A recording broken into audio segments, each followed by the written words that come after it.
For the Super Bowl, an ad will indicate the mutilation of horses has stopped at one company. PETA was behind that happy ending.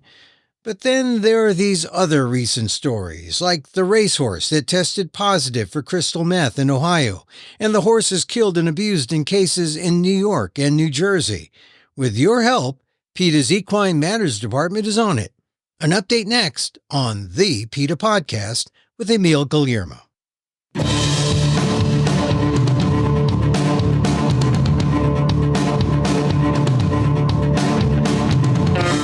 Welcome to the PETA Podcast. I'm Emil Guillermo, your host for this inside look at animal rights. Brought to you by PETA, the largest animal rights organization in the world.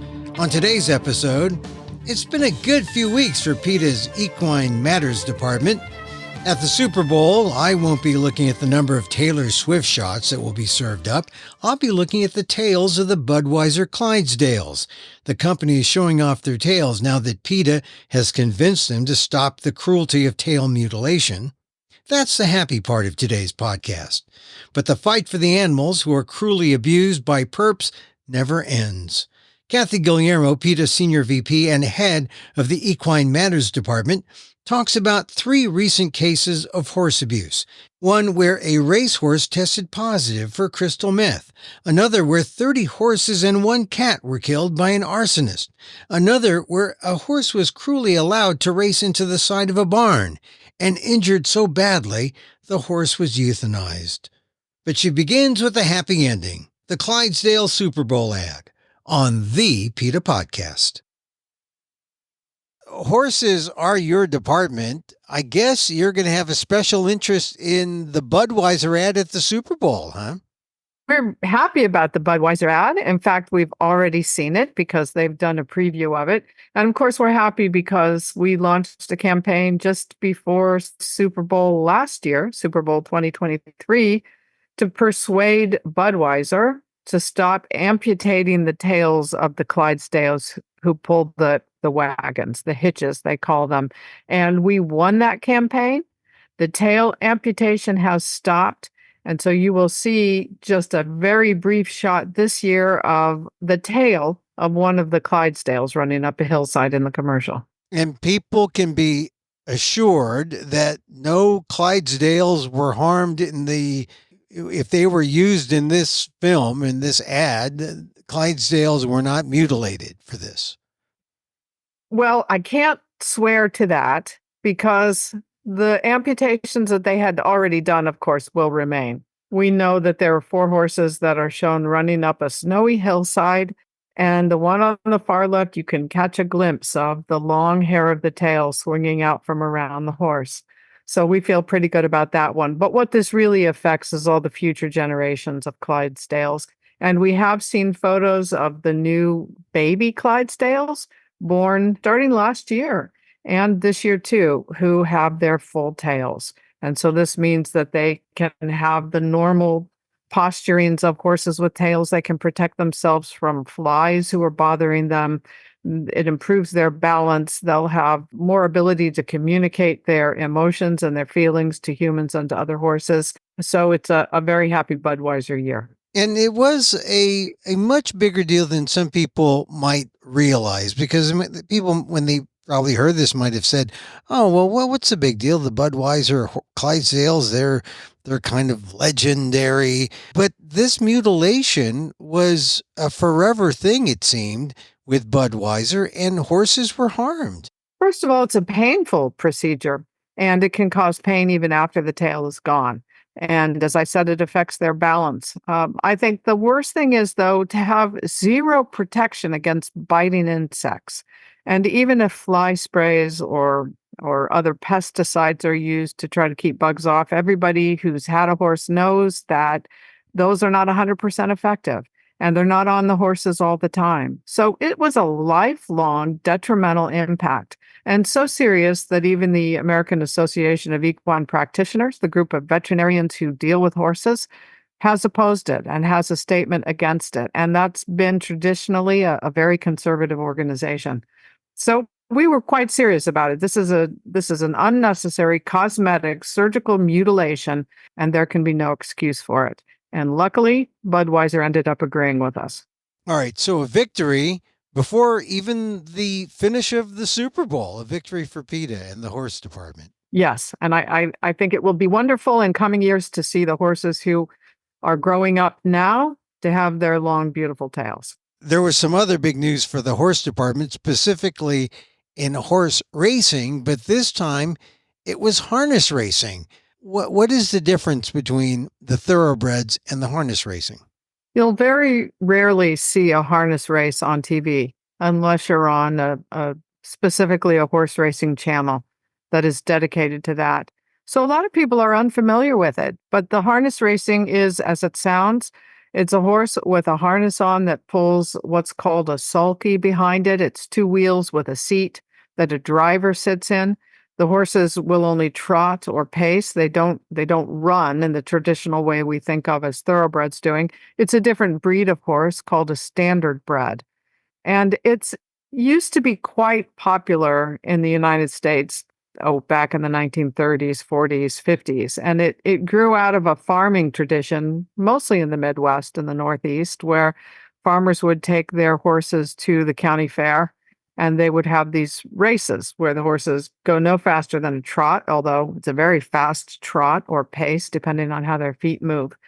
And we don't hear much about it in today's world, but it has many of the same cruelties that we've talked about on this podcast as thoroughbred racing does, with medication issues and horses who are abused in various ways.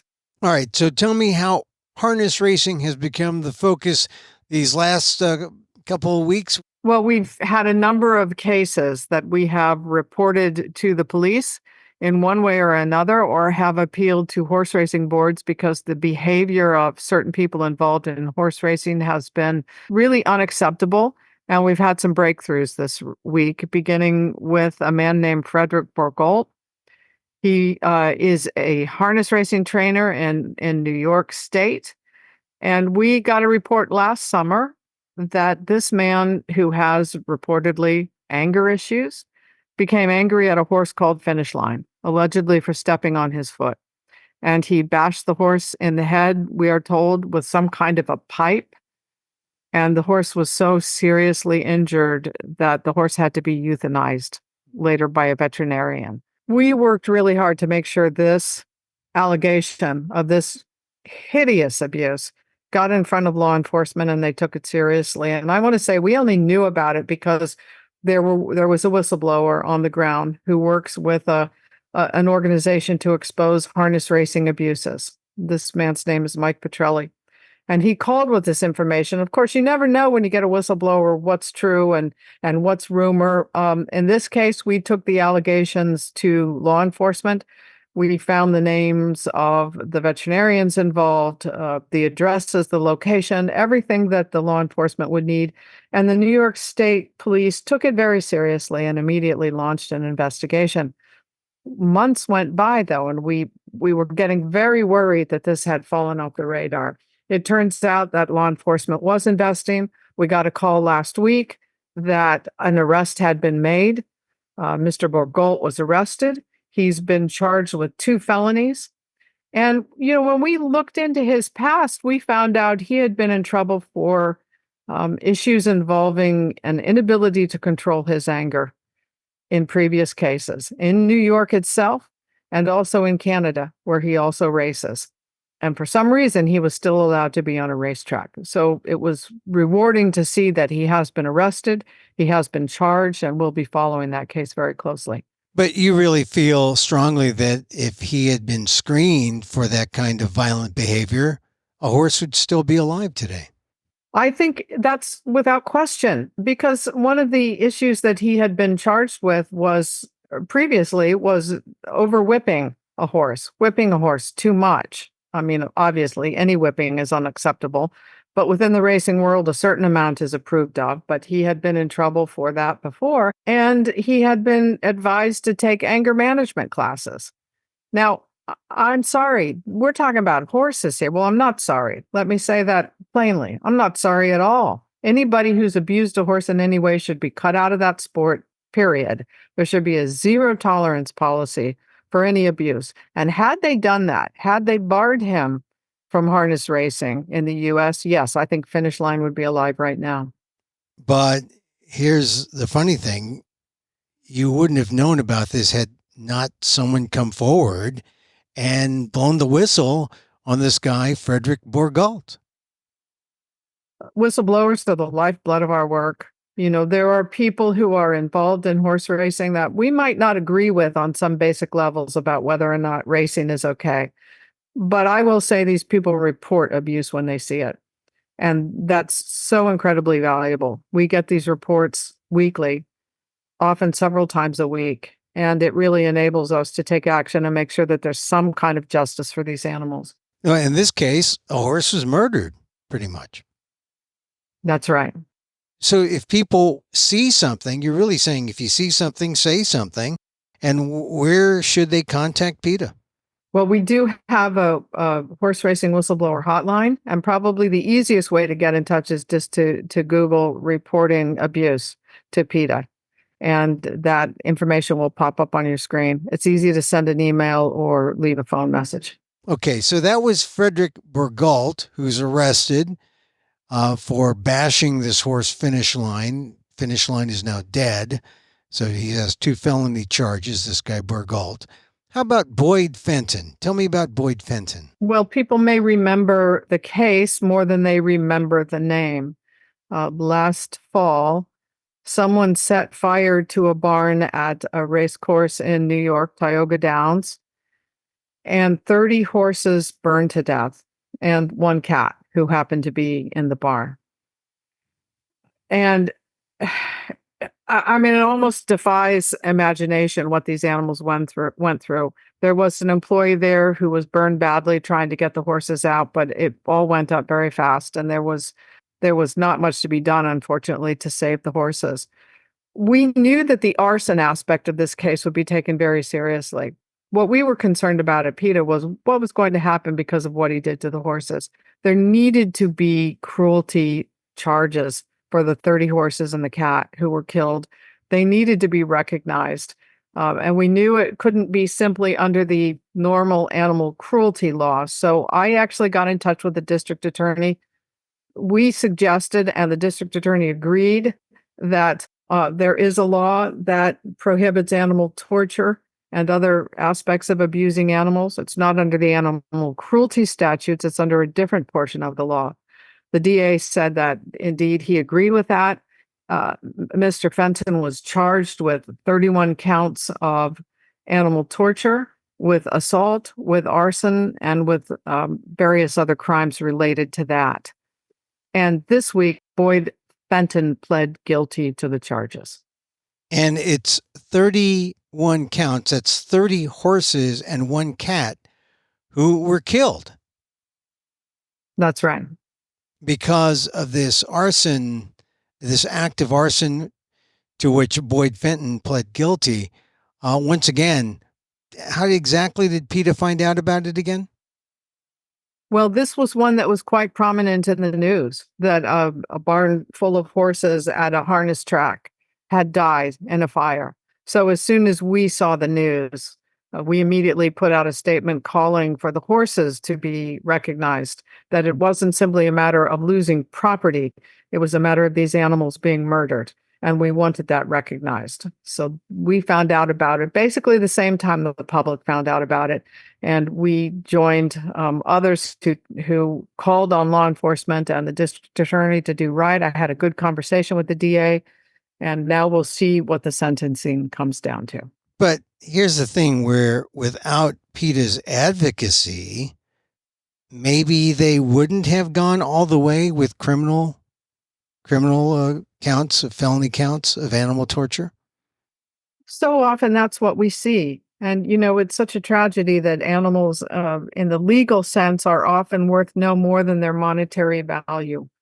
Or there is a crime in which property is damaged and the value of the property comes down to what those horses might have been sold for.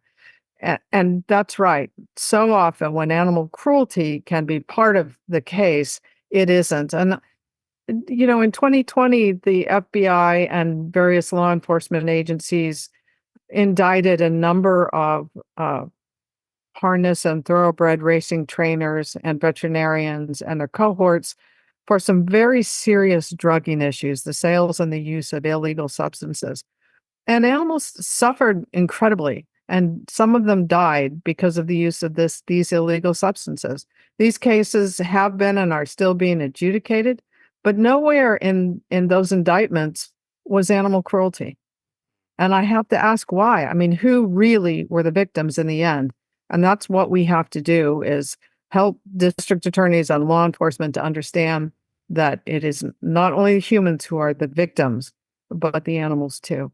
Okay, so in the Fenton case, you've got a guilty verdict on 31 counts of animal torture at Tioga Downs. So another positive result there. We'll wait to see what the verdict is. So let me ask you about this case. And this case got some notoriety on Saturday Night Live, of all places. They had a line about this situation of a horse that was tested for meth in Ohio. And it deals with a man named Samuel Shalaki. And tell me about this case in Northfield Park, Ohio. This was a trainer, a harness trainer. The horse is named Gardus Legacy A. And after a race at Northfield Park in Ohio in September, this horse tested positive for methamphetamine. This is a street drug. This is a dangerous street drug. And somehow it ended up in a horse trained by this person. The case went to the Ohio Racing Commission, and Mr. Skalaki was suspended, and he was fined $1,000. And it seemed to us that was a very unfair penalty from the perspective of the horse, that you could administer a horse meth in an effort to try to win a race, and cost of doing business is a suspension and $1,000 fine. So we immediately, as soon as we found out about it, which was just a couple of weeks ago, we immediately went to the Ohio Racing Commission and we asked that they revoke Mr. Skalaki's license. Because again, this is someone who's harming a horse in his greedy pursuit of cash and victory, and he shouldn't be allowed to be on a racetrack.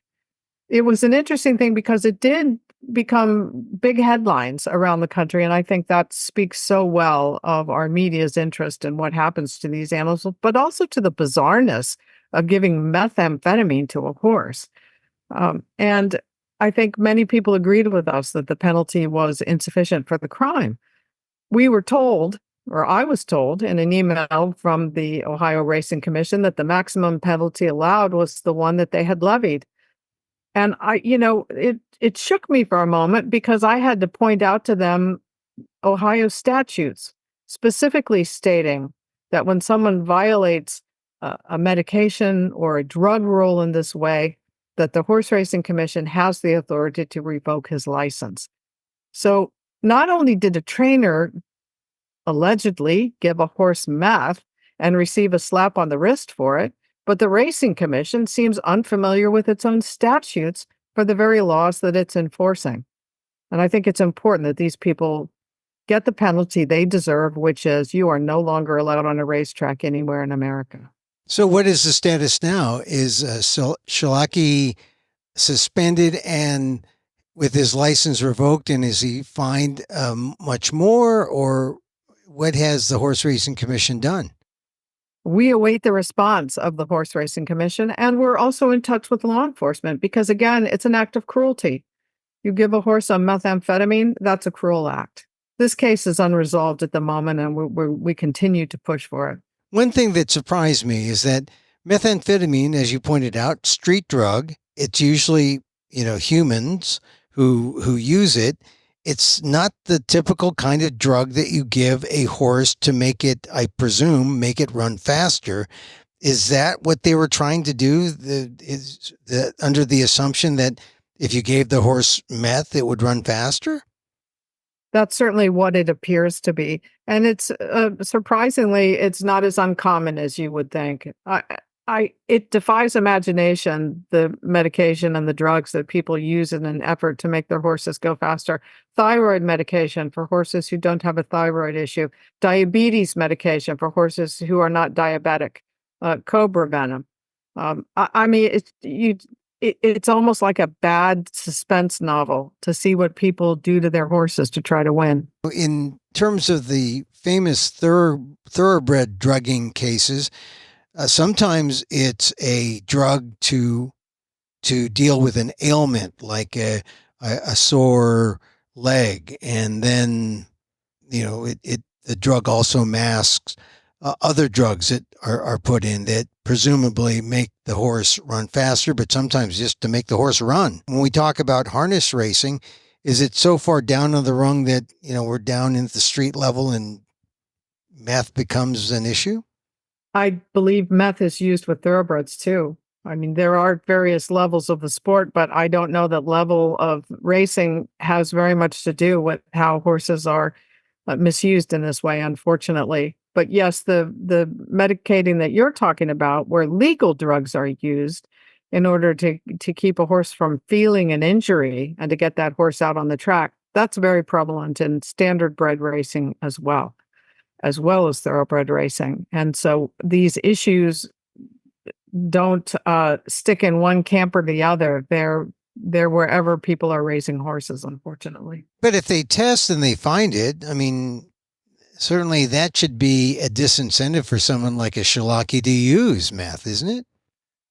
Well, the problem, of course, is exactly what we pointed out. You've got a suspension and $1,000 fine. How much of a deterrent is that? That's the cost of doing business. No, they don't want to get caught, but if all they get when they are caught, okay, go away from the track for a while and pay us $1,000, that's not enough to have any impact at all. That's why we say when somebody uses an illegal substance in a horse, that person should be banned from racing. And by the same token, when a horse dies, there should be an immediate suspension of the trainer pending investigation. I don't think that any of these things are deterrents as they stand now. So you're relying on what basically is the integrity of somebody involved in racing. And when you have somebody who apparently has no integrity and will give a horse meth, it's not enough. Well, I was surprised that this news story got picked up everywhere and got even a mention on Saturday Night Live in a satirical way. But the case is still unresolved. So we'll wait to see what happens to Sam Shilaki and the Ohio Racing Commission, where that horse tested positive for meth. We'll be following it. Let's go to one last case involving Jack Pelling. He's a New Jersey driver. Tell me about his situation. This we found out through the records kept by the state of New Jersey. Jack Pelling is a driver of harness racing horses of standardbreds, meaning that he sits in that what's called a sulky and holds the reins of the horse, and he's the equivalent to the jockey in thoroughbred racing. And we read a report from the New Jersey Racing Commission stating that Mr. Pelling was driving a horse called Magazine Theme. The horse did not perform in the race to the liking of Mr. Pelling, apparently, because he came out of the track and began whipping the horse after he emerged from the track. Of course, whipping is bad enough when horses are racing. We don't think it should be allowed at all. And in fact, for a time, it was banned in New Jersey, any sort of whipping. But he came out of the racetrack, he whipped the horse, and then he began, witnesses say, to drive him toward the detention barn. And the detention barn is where they take samples for possible medication use, and horses are subjected to it after a race. He drove Magazine Theme toward the barn, and to the horror of the people watching, he didn't turn the horse from the barn. He didn't slow the horse down. He drove the horse directly into the barn, witnesses say. And I almost couldn't believe it when I read this. I have seen a lot of ugly things in horse racing, but somebody who is so petty and so angry that he would bash a horse headlong into the side of a barn. If that was a person who should never be near another horse, it's that one. So you're saying he just had the horse keep running and crash? That's exactly it. And when the horse was examined afterwards, He also had huge welts on his hindquarters, and we released those photos of the horse's welts in our news release on the case. And this was another case where the penalty was a suspension and a fine. And he's serving the suspension right now, and he's been fined. But would you want this person anywhere near a horse after he could do something like that? I sure wouldn't. And I don't think that the New Jersey Racing Commission should want him anywhere near a horse either. Well, what about the local authorities in terms of animal cruelty? Can't they step in and also, charge him with some kind of animal cruelty charge? They certainly can. And we have gone to the state police in New Jersey and requested that they investigate and, if appropriate, file charges. Because again, the victim is the horse. The victim is the animal who can't defend himself against this kind of overt, hideous cruelty. But, the funny thing is, it's just not automatic where the culprit or the perpetrator is charged. It's like it has to be, the issue has to be raised by an advocate like PETA, or it has to be in the news so that people see that something is amiss here. And then with that information, then charges are might come forward, but that's not even a guarantee. What does it say about our laws and how we view the horses at racetracks, harness or thoroughbred? How horses are viewed at racetracks is partly the problem here. We are coming from a time when, in American history, horses were seen as livestock, and you could use them and you could do whatever you wanted with them. If you wanted to make money off racing them, and if they got abused in that process, nobody paid attention. Eventually, regulations were developed to deal with these cases of misuse of medication, of drugging horses, of abusing horses. But those regulations are enforced by the state racing commissions. And that means nobody's charged with cruelty. Traditional law enforcement has left it to the racing commissions to deal with these sorts of issues, and they have not really felt that it was something they even needed to look into.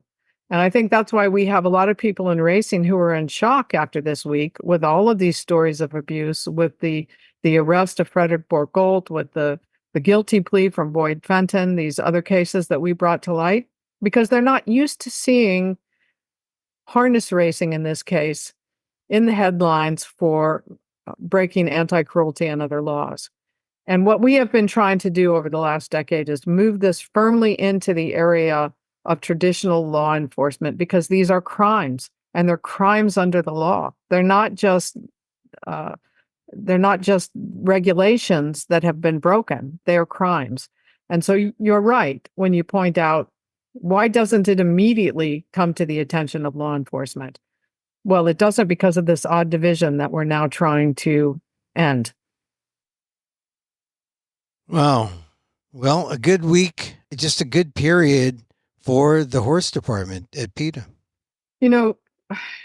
It is frustrating and it's depressing to see what people do to horses, but it's encouraging that we're getting a response from law enforcement now, that they're taking it seriously. Now, obviously, they're going to take arson seriously, but when somebody bashes a horse in the head, it's encouraging to me in ways that I find difficult to speak about without getting emotional.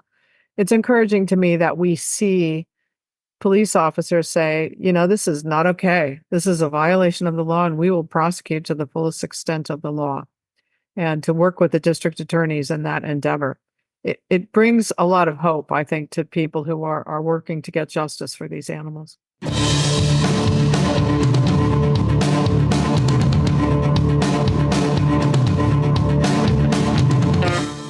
Kathy Guillermo, PETA Senior VP, overseeing the Equine Matters Department. Hey, if you're a whistleblower, call 706-WHISTLE. That's 706-WHISTLE to tell your tale. 706-WHISTLE or 706-944-7853. 706-944-7853. You can also email horseabuse@peta.org.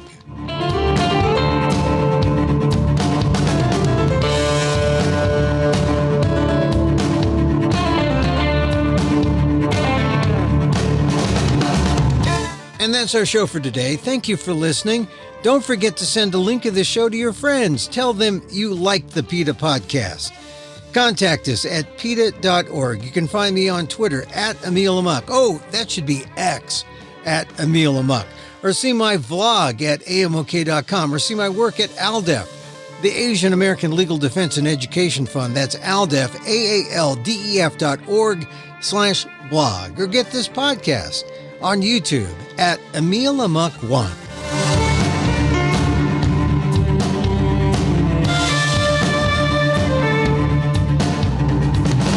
Once again, thank you for listening. Check out all our episodes on your favorite podcast app or on Apple Podcasts, where you can subscribe to as well as rate and review the show. It helps get the word out about the issues you care about. Our music is provided by Carbon Works. Check them out on YouTube.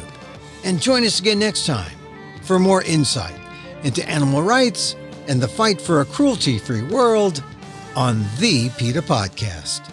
I'm Emil Guillermo.